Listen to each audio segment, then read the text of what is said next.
Et puis du sport, Paul Dumont enlève l'étape 1 du 34e tour cycliste du Faso. L'étape Ouagapo, longue de 144 km, a été enlevée au sprint par le coureur burkinabé. Après 3h36 minutes de temps, il endosse la tunique jaune à l'issue de cette première étape. Jean-Modeste Ouedraogo. Le Burkina Faso annonce les couleurs de cette 34e édition du Tour cycliste international du Faso avec la victoire de l'enfant prodige Paul Dumont. Au sprint, il règle la course en 3h38 minutes 35 secondes. Une victoire qui se résume en 3 mots: équipe, discipline, expérience. L'objectif aujourd'hui, c'était de ne pas se faire piéger, d'être dans tous les bons coups. Et vraiment, je pense qu'aujourd'hui, on a fait preuve de résilience. Dans toutes les échappées, il y avait au moins 5 ou 6 Burkinabés dedans. Et jusqu'à la fin, voilà, ça a payé. On a réussi à mettre en difficulté les équipes adverses. Et à la fin, voilà, j'ai pu terminer le travail qui avait été fait par mes coéquipiers avant. C'était l'objectif clairement affiché par le directeur technique national et son staff dès la matinée à la place de la Révolution. Le Burkina Faso veut le maillot jaune qui lui échappe depuis 2018 et le sacre de Mathias Sorgo. Les forces en présence permettent de rêver. Nous, notre objectif, c'est le maillot jaune. Il n'y a pas un calcul ce matin.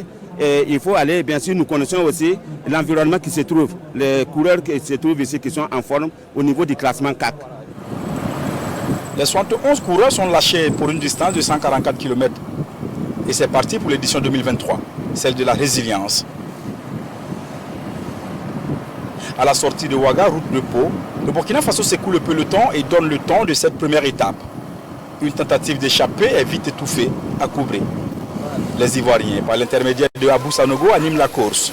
Mais c'est un Burkinabé, Mohamadi Ilboudo, qui enlève le premier sprint intermédiaire à Kombisri. Le peloton se reconstitue après la parenthèse. À Touessé, Paul Dumont envoie un message à ses concurrents. Il remporte le deuxième sprint intermédiaire au nez et à la barbe des Belges et des Marocains, étonnamment passifs dans le peloton. C'est tout le contraire de Daouda Soulama de l'équipe régionale du centre qui s'offre la première place au sprint intermédiaire de Noubéré. Passé cette étape, la caravane s'ébranle vers Pau. Salfo Yerbanga choisit cet instant précis pour faire son show. Il tente une échappée et creuse même l'écart jusqu'à 1 minute 5 secondes. Mais il sera bouffé par le peloton.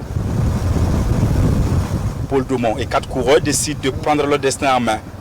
À Pau, les étoiles s'alignent et Paul Dumont en toute puissance traverse la ligne d'arrivée devant Gunther Rüdiger de la Belgique et El Hussein Sabahi du Maroc. Vitesse moyenne, plus de 39 km/h. Je pense qu'on a envoyé un message fort à nos adversaires. On avait reçu comme consigne de la part de la fédération, du ministère et même du plus haut gouvernement de faire preuve de résilience. Et aujourd'hui, on est vraiment très content d'avoir pu montrer notre combativité. Le Burkina Faso est debout, les coureurs burkinabés sont debout.